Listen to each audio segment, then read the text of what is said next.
চুপ থাক। তোরে না বলছি চাচা বাকিতে মাল দেয় না, টাকা চায়, টাকা টাকা। 1 টাকা বাকি থাকা সত্ত্বেও মাল দিবে না। আরে তোর আর বলবো কি, আমার বাপটা হইছে সেরকম, বিদেশে থাকে, প্রচুর টাকা কামাই করে, আর টাকাগুলা পাঠায় কার কাছে? আমার চাচা জামাল সাহেবের কাছে। মাসের 1 তারিখ, 1 তারিখ ছাড়া একটা টাকাও সে আমারে দেয় না। এই যে কামার। আরে ওরা দুজন রকি আর অভিনা। কি বলবো তোকে, আমার গা হাত পা নেশায়, খালি কামড়িয়ে একেবারে শেষ।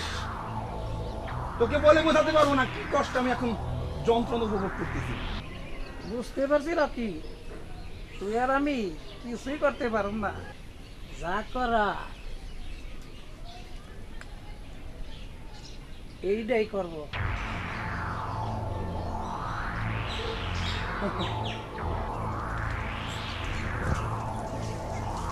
এই থামেন।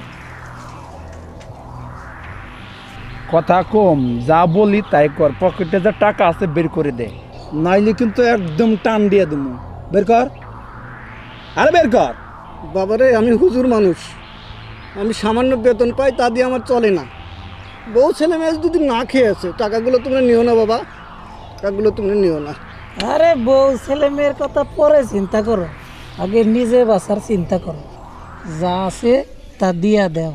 ও কিন্তু বদের হাড্ডি, নাইলে কিন্তু সত্যি সত্যি টান্দা দিব।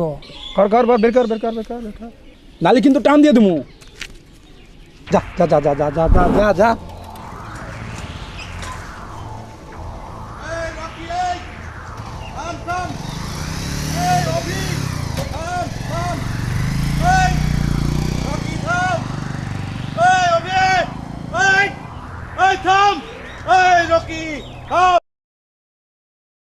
জুয়েল, মা, মা তুমি আমাকে একটাবার সুযোগ দাও মা, আমি আর সহ্য করতে পারছি না মা, আমার সারা তুমি আমাকে একটাবার সুযোগ দাও মা, আমার সারা শরীর জ্বলে যাচ্ছে মা।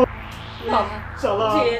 আমার কথা শোন, আজ 3 দিন তুই ভাত খাসনি, ভাত এনেছি, তুই খেয়ে নে বাবা, তুই খেয়ে নে, সব ঠিক হয়ে যাবে। মা তুমি আমাকে যদি যেতে না দাও, আমি দরজা ভেঙে বেরিয়ে যাবো মা, তুমি আমাকে কথা শোন বাবা, জুয়েল শান্ত হ বাবা, তুমি আমাকে একটাবার সুযোগ দাও মা, নাহলে কিন্তু আমি দরজা ভেঙে বেরিয়ে যাবো মা, তুমি আমাকে একটাবার সুযোগ দাও মা। আমার কথাটা শোন, কথাটা শোন বাবা, আমি আর পাচ্ছি না মা, তুমি সরে যাও তো। আমি